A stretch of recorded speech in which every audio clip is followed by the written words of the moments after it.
자, 이제 중2 화학 파트 쪽의 것을 보는데요. 챕터 6단원의 이제 물질의 특성이라는 타이틀로 소개되고 있습니다.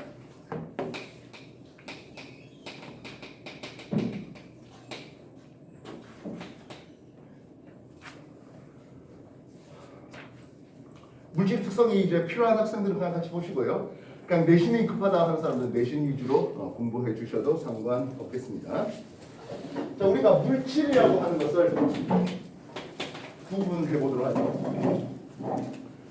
여러분들이 세페이드 책의 맨 앞에, 세페이드 3회포의 맨 앞을 장식하는 말이기도 하는데요.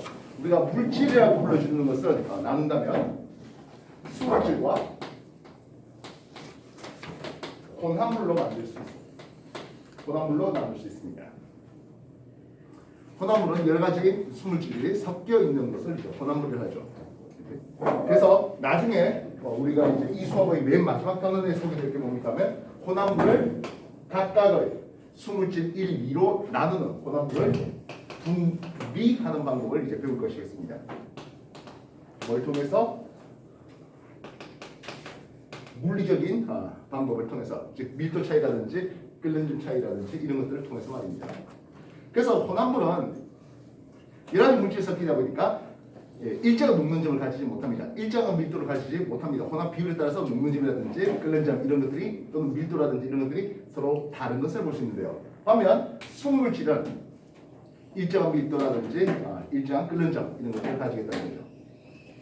또다시 수물질들은 한 종류의 원소로만 나눠집니까 하는, 한 종류의 원소로만 구성됩니까 하는 원소 물질과 이 앞에 톳 원소 물질 이렇게 써도 상관없겠습니다. 원소 물질과 여러 종류의 원소들이 서로 화학적인 결합을 하고 있는 화합물로 구분하죠. 그래서 화합물을 각각의 원소로 나누는 것은 분해라고 불러줍니다. 이거는 화학적인 방법으로 분해하는 거죠. 이미 여러분들이 중학교 3학년 내신 과정을 공부해봤기 때문에 분해의 종류를 여러분들이 알고 있을 것이겠습니다. 분해라는 것은 A, B 되어 있는 것을 A하고 B로 나누는 것을 분해라는 것입니다. 이건 중상 과정입니다. 분리하는 것은 이건 중2 과정이 되겠고요. 화합물을 분해하는 방법 중상 과정에서 공부했습니다. 뭐 있었습니까? 열분의 관계. 그렇지, 열분해가 있었습니다. 대표적인 열분으로서 탄산칼슘. 이걸 삼각형하면은 열을 받는 뜻이에요. 그렇게 하면 산화칼슘과 이산화탄소로 분해시킬 수 있죠. 물론 실제로 산화칼슘과 이산화탄소 각각은 또 다른 화합물이긴 하겠습니다만요. 또 뭐 있다고요? 전기분해가 있었겠죠. 전기분해로 물을 전기분해해서 수소와 산소로 나눠볼 수 있겠습니다. 예, 물을 전기분해할 때는 각각 원소 물질의 수소와 산소가 얻어졌네요. 또 어떤 분해 방법이 있을까요? 광분해. 촉매분해가 있겠죠. 촉매분해. 그래서 대표적으로 과산소 H2O2 이거를 촉매라는 것은 반응적으로 자기 자신 안 바뀌거든요. 그래서 촉매는 화학 반응을 볼 때 화살표 위에 촉매, MnO2 이산화가 있는 또 카탈레이즈 같은 이런 효소들을 쓸 수 있겠습니다. 물과 산소로 분해하는 방법들이 있었겠네요. 뭐 위에 광분해 같은 것도 한 가지 되겠습니다. 자, 일단은 이거는 중3 내용이고 중2 과정에서는 혼합물을 분리해야 되겠네요. 조금 더 오간다면 혼합물도 균질과 불균질 혼합물로 구분할 수 있겠죠. 즉 우리가 설탕물을 봤을 때 위나 아래나 설탕물의 농도가 서로 같다면 균질할 수 있겠습니다. 그러나 흙탕물이라든지 암석이라든지 이런 것들은 불균질하다라고 볼 수 있겠죠. 페이지 78페이지 물질을 구분하는 데 있어서 수물질과 혼합물 다시 한번 더 정리해 주시기 바랍니다.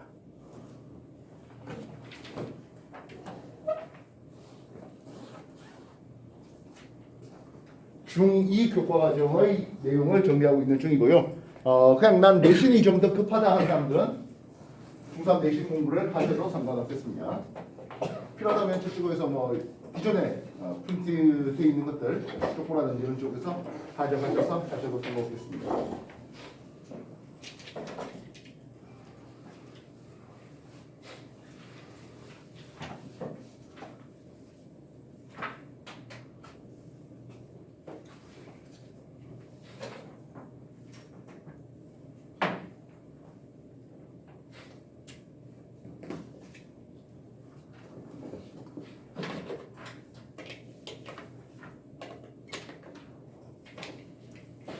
우리는 적당하게 혼합물을 만들어서 쓰기도 하겠습니다.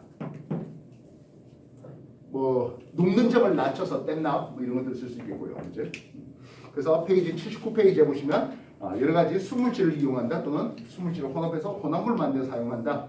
대표적으로 합금 같은 경우도 그럴 수 있겠죠. 그래서 구리로만 우리가 칼을 만들었다라고 생각하면 이거는 쉽게 휘어져요. 그래서 주석을 섞어서 청동을 만든다든지 철에다가 각종 니켈이라든지 크롬 이런 것들 섞어서 내부식성, 철이 부식된 걸 막아주기 위한 내부식성을 높인 스테인리스 강도 만들겠네요. 페이지 79페이지에 혼합물을 이용하는 것들 정리해 보시면 되겠습니다.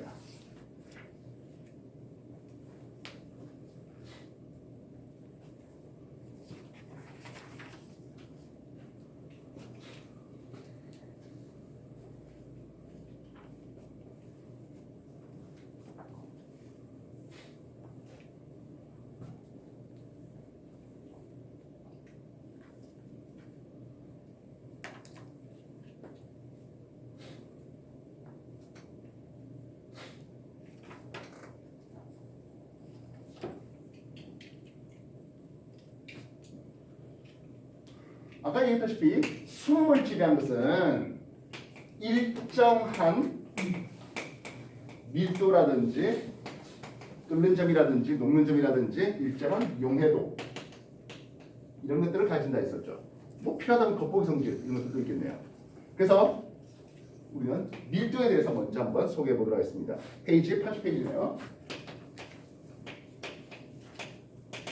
밀도라는 것은 단위 부피당 질량을 얘기하고 있죠. 기호로 밀도는 대신 D를 쓰고 있습니다. 부피분의 질량. 보통 질량은 매스로 M을 많이 씁니다만 화학에서는 특히 화학 이제 고등학교 과정 들어가면 분자량이라든지 이런 것들을 라지 M을 많이 써요. 그래서 W 웨이트로 쓰기도 하겠습니다.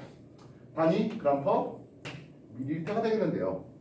기체 같은 경우에는 1ml 질량이 너무 작아서 그램 퍼 리터로 쓰기도 하겠습니다. 페이지에 80페이지 밀도 다시 한번 더 봐주십시오.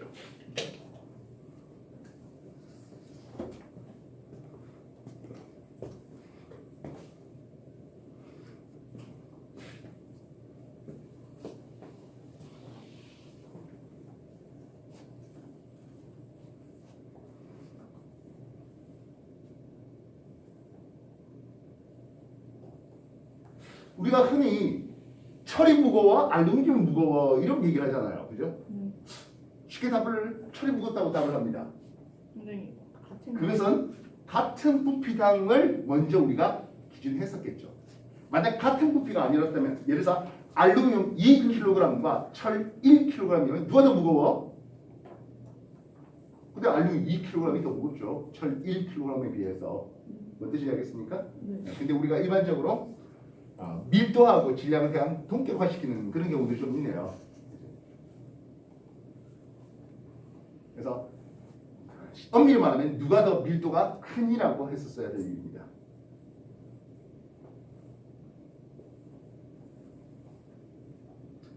페이지에 80페이지, 86페이지에 밀도에 대한 정보들이 나오고 있네요. 밀도를 어떻게 측정하겠습니까? 뭐 결국에 부피에 대한 측정과 그리고 질량에 대한 측정이 있어야 되겠죠. 부피에 대한 측정 뭐 뻔하게 입방체라든지 예를 들어서 정육매체라든지 이렇게 돼 있으면 우리가 부피 내는 공식대로 하기 쉽겠고 그렇지 않냐고 불규칙한 모양을 해줬다면 액체 속에 담궈서 예를 들어서 돌덩어리면 뭐 입방체 형태가 될 리가 없잖아요. 그런 것들은 물에 담궈서 증가된 물의 부피를 확인하는 그게 부피 측정이 되겠습니다. 질량의 측정은 뭐 어차피 양팔적으로 하면 되죠.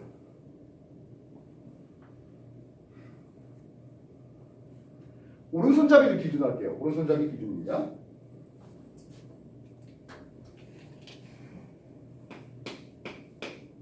양팔 제곱이 있다 하겠습니다. 내가 이 돌의 질량을 측정하려고 합니다. 돌의 질량. 돌의 질량을 측정하려면 돌을 왼쪽에 놔둬야 될까요? 오른쪽에 놔둬야 될까요?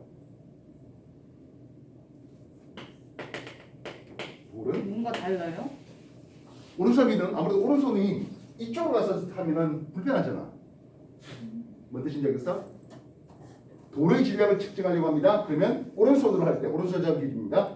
진동은 오른쪽에 놔두겠습니다. 그럼 반대로 정확하게 염화나트륨 10g을 준비해 주십시오. 염화나트륨 10g을 준비해 주십시오. 라고 했다면 염화나트륨 어디 놔둬야 되겠습니까? 왼쪽.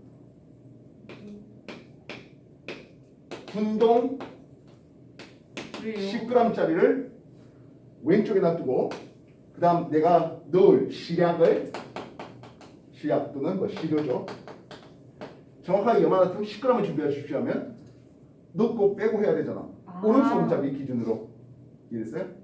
정확한 질량, 돌의 질량을 알고 싶다면 그럼 얘는 추가되는 부분이라고. 얘 분동추를 그래서 분동을 움직여야 되지 않습니까? 그지? 네. 오른손잡이 기준으로는 분동을 오른손 쪽에 알겠습니까? 반면 시약을 정확하게 10g 준비하십시오라고 했다면 분동 10g짜리를 왼쪽에 놔두고 시약을 들었다 뺐다 하면서 10g 맞춰야겠다는 거죠. 초등학교 때 했잖아. 초등학교 때 저울 안 달아봤어요? 초등학교 때 자가지고. 페이지 81쪽 한 번 더 확인해 주십시오.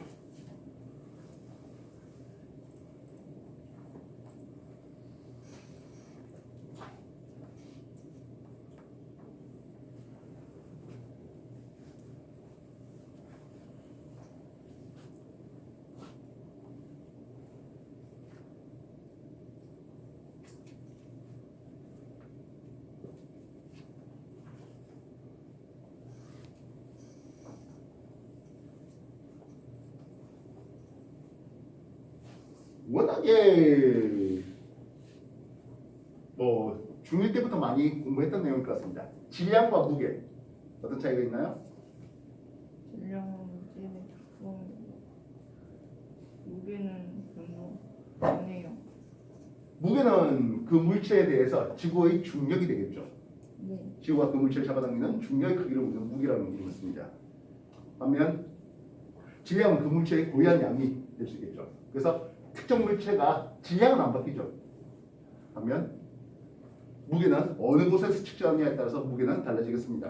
예를 들어서 지금 우리가 여기 지상에서 재했을 때하고 에베레스트 정상에서 쟀다면 에베레스트 정상에서의 무게는 좀 줄어들 것이겠습니다. 왜 그렇습니까? 왜냐면 거기는 지금 뭐 당연히 지구 중심에서 거리가 좀 더 멀어서 중력이 작게 작용합니다. 아예 달에 가면 한 6분의 1밖에 안 되겠죠. 모르겠어요? 여러분들 화학을 공부시키면서 자주 했던 말 중에 하나가 화학은 실제적인 데이터를 준다 했습니다. 그래서 실제적인 밀도라든지 실제적인 녹는 점, 끓는 점 이런 것들을 알고 있다면 전물체가 이거다라는 생각을 해주시면 훨씬 더 고마울 것 같은데요. 몇몇 가지 금속의 밀도를 한번 생각해 보겠습니다. 알루미늄 밀도 얼마 될까요? 2.7g/cm 됩니다. 철의 밀도 얼마 될까요? 7.9 되고 있고요. 구리 밀도는 8.9가 되고 있습니다.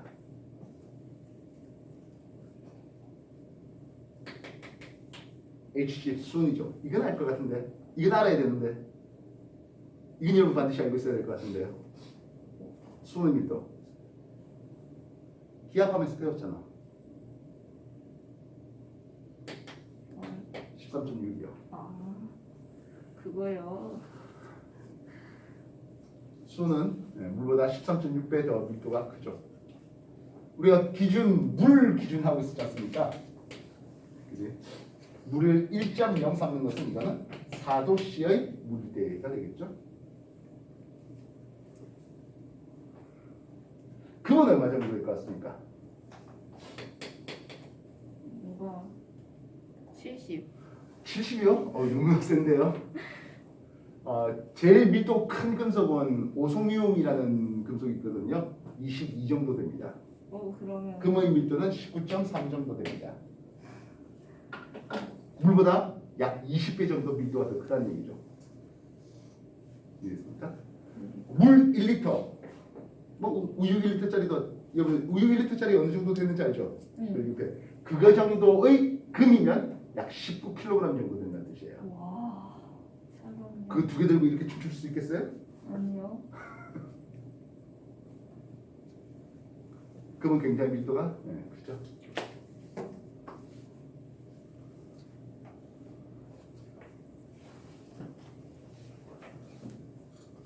여러분이 이제 상대성 이론 배우면 실제로 이제 지향도 바뀔 수 있다는 거에 대해서 뭐 알겠습니다만은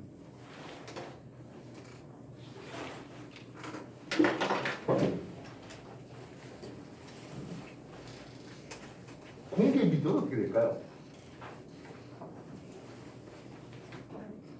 그렇지 않을까요? 내가. 우리가 0도씨 1기압에서 22.4리터의 기체 1몰이 들어있잖아요. 질소라면 1몰이면 28g, 산소라면 32g 되겠죠. 현재 공기가 질소 80%에 산소 20% 정도 되는 그 정도 되기 때문에 공기의 평균 분자는 약 29가 됩니다. 그래서 1리터당 약 1g 정도 되는 1g 조금 더 되겠죠. 공기의 밀도는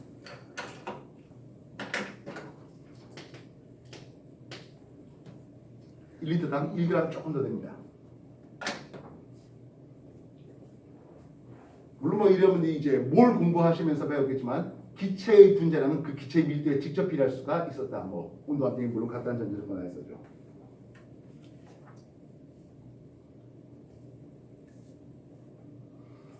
페이지 81페이지. 이 밀도로서 우리가 생활에 이용할 수도 있겠는데요. 예를 들어서 이제 오래된 달걀과 신선한 달걀. 오래된 달걀은 이제 달걀도 세포업을 하면서 이제 그 안에 있는 여러 가지 양분이 줄어들면서 그래서 안에 빈 공간, 공기가 차 있는 공간이 넓어집니다. 커집니다. 그래서 밀도가 작아집니다. 그래서 소금물에 넣었을 때 신선한 달걀 밀도가 커서 가라앉아 있고 좀 오래된 달걀은 밀도가 작아서 위에 뜨는 이런 것들을 활용해 볼 수 있겠죠. 구명조끼, 물론 부력을 이용해서 뛴다 하지만 일단 구명조끼 자체가 큰 부피지만 밀도가 작아서 사람을 띄울 수 있죠. 알겠습니까? 예. 현재 이론의 가정에서 사용하는 것은 LNG를 많이 씁니다. 천연가스, 메테인가스인데요. 아까 봤다시피 메테인은 분자량이 16이에요. 공기보다 밀도가 작아서 위로 올라갑니다. 반면 지금은 거의 가정에서 잘 안 쓰는 게 이제 프로판가스인데요. 근데 그 프로판가스는 식당에서 많이 씁니다. 화력이 좀 더 좋아서 특히 중국 식당 같은 데서는 화력이 좋게 필요한 게 필요해서 그래서 프로판가스는 프로페인 이런 것들이 밀도가 좀 더 커요. 주로 뷰테인이 많이 사용되는데 뷰테인 분자량이 56대입니다. 공기보다 한 2배 더 밀도가 큽니다. 밀도가 가라앉습니다. 중국집 그런 데서는 그럼 식당에서는 그 가스 경보기를 아래쪽에, 가정에서는 위쪽에 놔두면 좋겠네요. 그런 것들이 페이지의 82쪽까지 해서 밀도의 이용에 대한 내용으로 소개되고 있습니다. 정리해 주십시오. 82쪽까지 한번 봐주세요.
어느 정도 같다면 페이지 94쪽을 보도록 하겠습니다. 물질의 고유한 특성 중에 하나로서 용해도가 설명되고 있습니다. 용해도라는 것은 특정 온도에서 용매, 보통 용매가 물이 되겠죠. 용매 100g에 최대한 녹일 수 있는 용질의 그람수를 용해도라고 하고 있습니다. 용액이 뭡니까? 용액은 용매 속에 용질이 골고루 섞여 들어가면 이제 용액이라는意味씁니다. 일단 기본적으로 균질을 얘기하고 있어요. 용액일 때는 용매가 물이 되겠고 설탕이 용질이 되겠죠. 설탕물 하면 용액이 되겠습니다. 일반적으로 X축 온도에 따른 Y축 용해도 되는데요.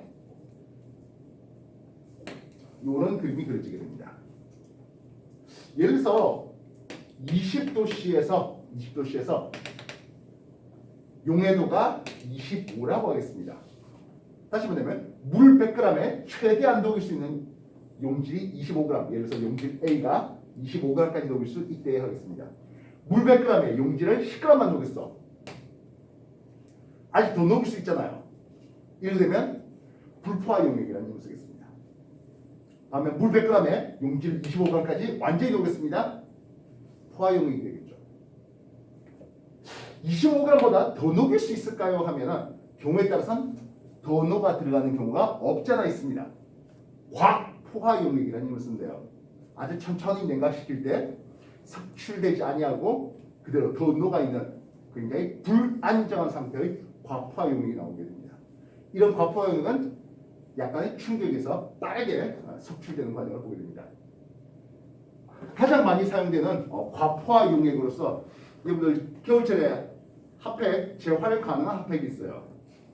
똑딱이 단추를 딱 하면 하얗게 굳어지면서 아세트산 나트륨 결정이 만들어집니다. 그렇게 하면서 열이 방출되는 핫팩이 있습니다. 그거 또다시 뜨거운 물에 넣으면 다시 말캉말캉해지죠. 아세트산 나트륨 과포화 용액을 똑딱이 단추를 누르면서 충격 중에서 석출시키면서 열을 방출시키는 핫팩의 대표적인 과포화 용액을 사용하는 것이 되겠습니다.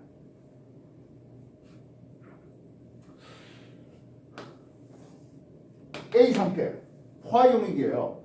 얘의 농도는 어떻게 되겠습니까? 퍼센트 농도.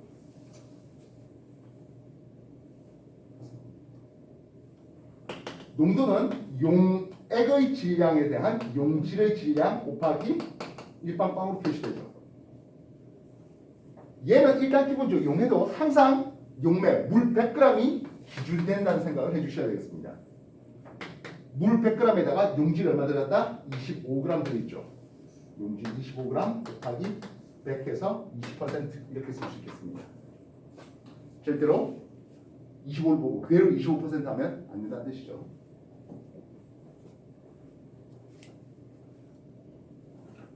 그래서 얼마든지 경우에 따라서는 용해도가 100이 넘어가는 경우도 얼마든지 있어요. 150 쓸게요. A. 네.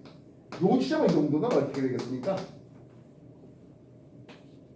용매 100g 있고 용질이 150g 들어가는 이런 상황을 생각해 보시면 되는 거죠. 이해됐습니까? 꽤 많은 학생들이 여러분들은 뭐 그럴 일이 없을 거라고 믿죠. 왜 어떻게 용해도가 100이 넘어가요? 얼마나 넘어가는 것도 많습니다. 페이지 95쪽에 보면 여러 가지 물질의 용해도 그림이 나오네요. 질산나트륨, 질산칼륨, 온도에 따른 용해도 곡선이 굉장히 급격하게 올라가는 것들을 볼 수 있겠고요. 염화나트륨 완만하게 증가되는 것들도 볼 수 있겠습니다.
자, x축 온도에 따른 y축 용해도 곡선을 봤습니다. 여기 뭐 20도씨고 50도씨 해볼게요. 30, 40, 50 이렇게 해봤습니다. 뭐 숫자 네 번들 쓴 겁니다. 50도씨 포화 수용액이라 할게요. 50도씨 포화 수용액. 포화 수용액은 어떤 상태입니까 하면 얘는 물 100g에다가 용질 A가 50g 있는 이런 상황이 되시겠습니다. 50도씨 포화 수용액에 150g을 준비했대요라고 해보자고요. 물 100g과 용질 A 50g을 꽉 나눠냈던 포화 수용액 요거 말이네요. 이거를 20도씨로 냉각시켰습니다. 20도씨에서는 물 100g당 30g만 용해시킬 수 있겠네요. 따라서 석출량은 얼마니?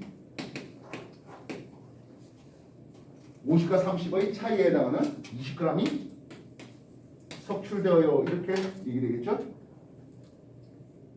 아마 용해도 하면서 제일 짜증나는 거는 이렇게 친절하게 물 100g에 용질 A 50g 딱 기준 잡아서 150g 주면 참 친절한데 이게 요 용해가 100g만 준비돼. 이러면 얼마 석출되겠냐 하는 거죠. 100g에도 20g 석출할까요? 그건 아니죠. 항상 그렇지만 비례식이 비율이 필요합니다. 150g당 20g 석출하는 비율이에요. 그래서 용액이 150g 있었다면 20g 석출될 텐데 용액이 100g이면 얼마 석출될래 하는 이런 비율값을 써주면 되는 거죠. 대체로 중학교에서 친절한 문제는 150g 또는 300g. 그죠? 누가 봐도 그냥 암산으로 쉽게 풀 수 있는 그런 것들이 문제가 되는데 고등학교 가면 안 그래요. 참고로 요 용해도 곡선 가지고 용해 석출 이것들 농도 이것들 이미 여러분들이 화학 공부해봤잖아. 그리고 퍼센트 농도 몰 농도 하면서 석출량 이런 것들 질문 던져줄 수 있습니다. 페이지 96쪽 용해도 곡선을 이용해서 석출량 계산하는 문제 다시 한번 더 봐주시죠.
일반적으로 고체나 액체 용해도는 압력의 영향을 받지는 않습니다. 근데 기체는 압력의 영향을 받아요. 압력이 높아지면 기체 용해도는 증가합니다. 그래서 굉장히 고압의 이산화탄소를 물에 녹인 게 탄산수, 또는 탄산음료 이런 것들 만들 수 있겠죠. 그래서 병뚜껑 따면 압력이 작아지니까 그 안에 녹아있던 이산화탄소가 더 이상 녹아있지 못하고 튀어나오네요. 그게 거품으로 나오는 겁니다. 심해 다이버들이 공기통 메고 이제 내려갔잖아요. 고압에 의해서 그 산소통 안에 있는 질소가 혈액 속에 많이 녹아 들어가게 됩니다. 그러다 갑자기 부상하게 되면 올라오게 되면 혈액 속에 그 질소가 녹아있지 못하고 기포로 나오네요. 기포가 되면서 모세혈관을 막아준다든지 또는 경우에 따라서는 모세혈관을 터뜨리는 일이 벌어집니다. 뭐 근육에서 터뜨려 봐야 뭐 근육 조금 아프면 되는데 그게 만약 뇌라든지 이런 신경 쪽에서 만약 터지면 곤란합니다. 잠수병입니다. 그래서 잠수병을 예방하기 위해서는 말 그대로 아주 천천히 부상해야 되는데요. 맨 오브 아너라는 그 미군 미군 잠수사들의 얘기들이 있습니다. 거기서 미군 매뉴얼에 의하면 그렇게 심해 다이버들이 뭐 1시간씩 이렇게 일하면 감압 챔버에서 압력을 천천히 줄여주는 그런 통이 있습니다. 거기서 8시간을 기다리게 하는 게 그게 매뉴얼입니다. 와. 잘 안 지키죠, 우리나라에서는. 그리고 기체 용해도는 아까 말했다시피 압력에 의해서 용해도가 증가되는 것을 볼 수가 있는데요. 온도에 따른 기체 용해도는 둘은 일반적인 고체와 달리 이 기체 용해도는 이렇게 줄어드네요. 즉 고온의 물에는 산소라든지 이런 게 제대로 녹아 들어갈 수 없는 거죠. 여러분 열폐수라는 말을 들어본 적 있습니까? 원자력 발전소라든지 이렇게 또 화력 발전소라든지 냉각수를 냉각하기 위해서 물을 길어다가 냉각시켰습니다. 그럼 그 물은 굉장히 온도가 올라가 있겠죠. 온도가 높은 물에는 산소가 제대로 녹아 있지를 못합니다. 그 열폐수가 강이라든지 바다에 뿌려지게 되면 그 근처 무산소층이 만들어질 수 있다는 거죠. 와. 얼음을 여러분들 얼린다고 해보죠. 얼음을 얼리면 안에 하얀 기표 때문에 완전 투명한 얼음이 집에서는 만들어지지 않습니다. 그래서 완전 투명한 얼음 만들고 싶다면 일단 먼저 물을 끓여서 그 안에 있는 공기를 날리고 그걸 다시 얼리면 투명한 얼음을 만들 수 있습니다. 알겠어요? 일반적으로 우리가 마시는 물에는 약간의 공기가 녹아있다는 뜻이에요.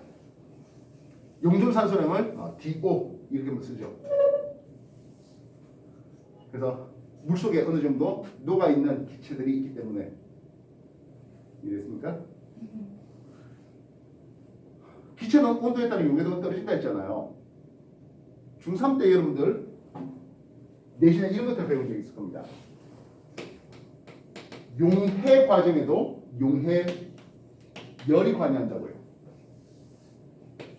이미 용해열 여러분도 화학2 세페이드 쪽에도 반응 엔탈피 하면서 용해 엔탈피를 가르친 적이 있는데요. 기억나실까요? 용해 엔탈피, 용해 과정에서 모든 기체 물질 용해 과정은 발열입니다. 발열인 물질은 온도에 따른 용해도가 이렇게 내려오게 됩니다. 대부분의 액체라든지 고체 물질은 흡열되어 있습니다. 그래서 발열될 액체, 발열될 고체들을 몇 가지 기억하는 게 효과적이겠죠. 물에 녹이는 과정에서 열이 방출되는 발열되는 고체 3가지를 여러분한테 가르쳤습니다. 기억날까요? 물론 중3 내용입니다. 그리고 고등학교 세페이드 4F를 가르치면서 화학2 내용도 하겠습니다. 고체 물질인데 물에 녹였을 때 발열되는 거 3가지 뭐 있을까요? 기억이 안 나. 겨울철 제설제로 많이 씁니다. 영어가. 염화칼슘 그리고 수산화 나트륨. 수산화듐이 제설제는 아니고요. 수산화듐도 물에 녹일 때 열이 많이 방출됩니다. 그리고 산화칼슘이 있습니다. CaO 산화칼슘 이거 물에 녹이는 과정이 발열입니다.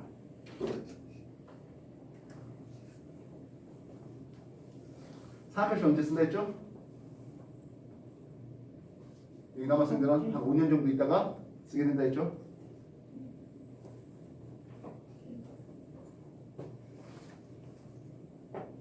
이해됐습니까? 페이지 96쪽 다시 한번 더 봐주십시오.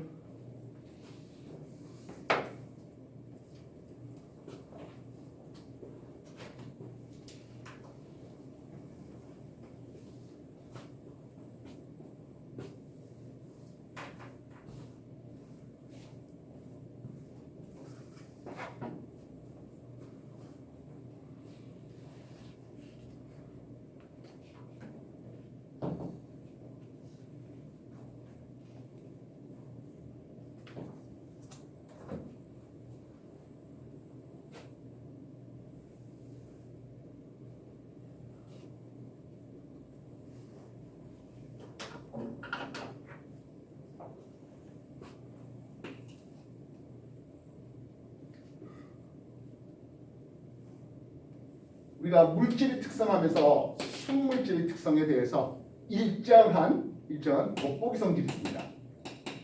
돋보기 성질로 색깔이라든지 맛이라든지 경우에 따라서 향도 있겠죠. 결정형 이런 것들도 있을 수 있습니다. 특히 결정형 같은 경우는 여러분들 방문할 때 많이 배웠던 것 같네요. 그죠? 돋보기 성질. 그리고 아까 봤던 밀도와 융해도. 그거 외에 매트 포인트, 녹는 점이라든지 볼륨 포인트, 끓는 점을 들 수가 있겠네요. 얼음을 가열합니다. 가열하다 보니까 온도가 올라가다가 어느 정도 온도가 일정해지는 구간이 있네요. 고체 상태인데 고체가 액체가 된대요. 상태 변화 이름입니다. 뭐죠? 녹고 있잖아요. 융해되는 과정이에요. 이해됐습니까? 그래서 여기가 녹는 점으로 멜팅 포인트를 삼았을 수 있겠습니다. 이해됐습니까? 그리고 이 과정이 녹고 있는 융해예요. 필요하다면 융해 엔탈피 이런 것들도 쓸 수 있겠죠. 경우에 따라서 이제 학년 올라가면 그람당 융해율이라든지 또는 몰당 융해율 이런 것들을 볼 수 있겠습니다. 이후에 액체가 온도가 올라가고 있네요. 이 그래프의 기울기가 있잖아요. 기울기. 네.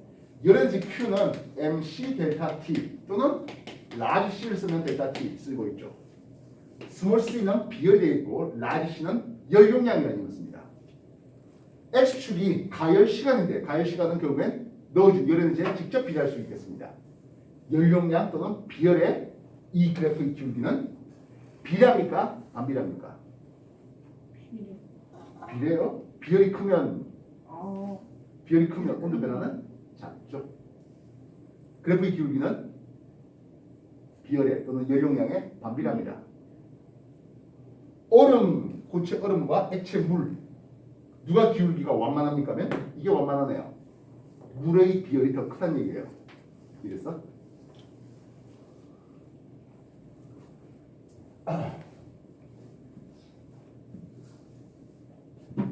스몰 c 비열입니다. 물의 비열은 1 칼로리 퍼 그램 도스를 쓸 수 있겠습니다. 줄 단위로 쓰면 4.2줄 퍼 그램 도스 이렇게 쓸 수 있겠죠? 얼음의 비율은 얼마 정도 됩니까? 하면 대략 2분의 1 됩니다. 수증기 비율은 대략 3분의 1 정도 되네요.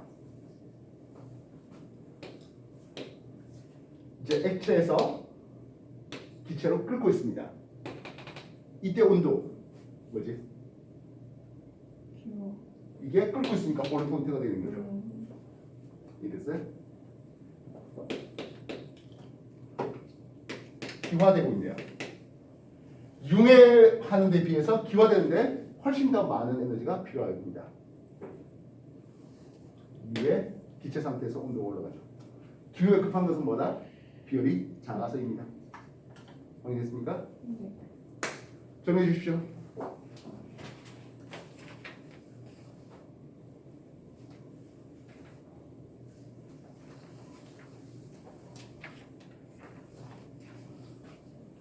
우리가 상태 변화에 대해서는 중학교 1학년 때도 나왔어요.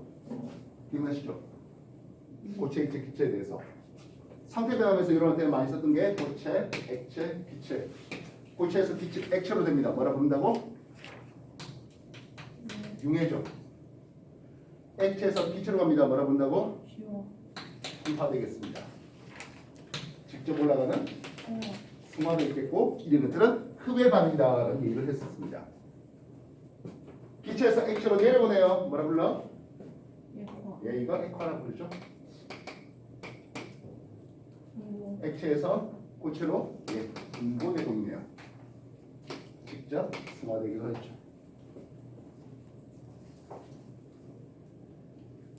이해됐어요? 네. 그래서 요 시간들은 융해되는데 기화되는데 걸린 시간들은 융해 엔탈피 또는 기화 엔탈피에 직접 비례할 수 있겠죠. 융해열, 기화열에 직접 비례합니다. 이해됐습니까? 자, 그러면 중1 때 나왔던 내용일 것 같습니다. 끓는 점에서 또는 녹는 점에서 온도가 일정하잖아요. 일정한 이유가 뭡니까? 지금 이때 나온 내용이에요. 상태 변화는 그렇죠. 다이준열 에너지가 상태 변화에 다 사용되었다. 기화 엔탈피에 또는 융 엔탈피에 사용되었다. 이런 식으로 얘기하시면 되겠습니다. 이걸 이제 냉각시킨 거는 그와 반대가 되겠죠. 네. 일반적인 물질이라면 녹는 온도나 어는 온도나 서로 같습니다. 다시 말하면 물이 어는 게 0도씨에서 얼 것이고 얼음이 녹는 게 0도씨에서 녹는 거죠. 일반적으로는 말입니다. 그럼 일반적이지 않은 것들이 있으니까 녹는 온도와 어는 온도가 다른 게 있으니까 하면 시험. 예? 예, 몇몇 가지 물질들이 있긴 한데 그것들은 대학교 올라가서 배우시면 되겠습니다. 페이지 98쪽 녹는 점, 끓는 점에 대한 내용들이 98, 99 정도에 있습니다. 다시 한번 더 봐주십시오.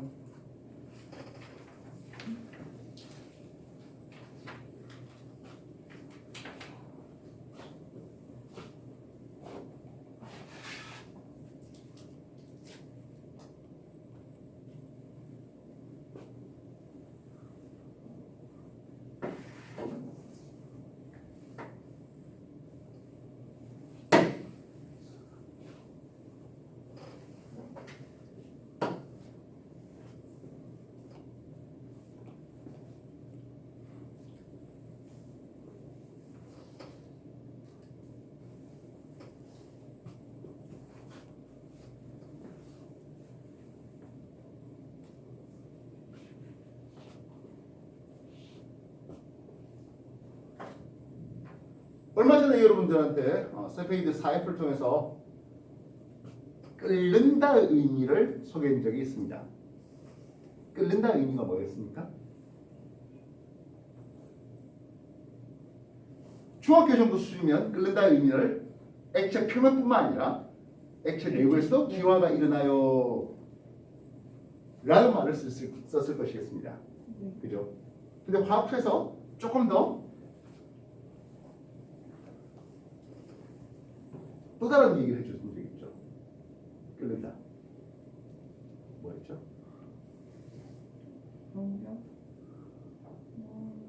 화학에서 매번 얘기했잖아. 끓는다면 무조건 동격인 말. 증기압이 일기압이다. 즉 증기압이 대기압과 같으면 끓는다는 말을 썼습니다. 우리가 물을 놔둔다면 물이 아니면 상관없죠. 액체 표면에서 증발이 일어나고 이때 뚜껑을 닫아놓으면 이 안에 수증기가 차는 과정에서 증발 속도와 응결 속도가 같아졌을 때 이 기체들이 나타내는 압력을 증기압이라는 이름을 썼습니다. X축 온도에 따른 Y축 그리고 증기압은 이런 그림들이 나오게 되겠습니다. 기억하시죠? 그래서 이 증기압이 만약 1기압이 되어버린다면 다시 말하면 증기로만 외부 압력과 같은 상황이 된다면 이게 바로 볼 포인트 끓는 점이 된다 했습니다. 이해됐어? 우리가 여기에 물을 넣고 가열을 해요. 그러면 이 안에 수증기로만 가득 차겠다는 거죠. 산소, 질소 이런 거 없이. 이해됐어? 그렇다면 압력이 높아지면 하겠습니다. 끓는 점이 올라가겠죠. 반대로 압력이 낮아지면 끓는 점이 내려가는 것을 볼 수 있습니다.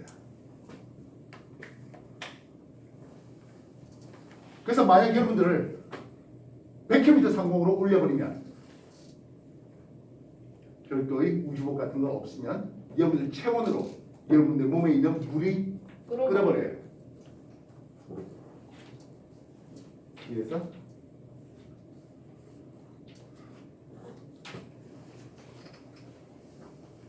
그래서 우리가 끓는 점이 물이 100도씨입니다 하는 것은 1기압 기준이겠죠. 그러면 이 증기압이라고 하는 것은 이게 물에 대해서였고요. 다른 여러 가지 액체. 그래서 이게 물이었다면 다른 액체들은 하겠습니다. 에탄올은 이런 그림이 나옵니다. 다시 말하면 에탄올은 똑같은 온도에서 증기압이 물보다 더 큽니다. 증기압이 크다는 것은 쉽게 증발되겠다. 분자간 인력이 작겠다. 끓는 점이 낮다. 알겠습니까? 네. 페이지 100페이지 101페이지에 정리해 주십시오.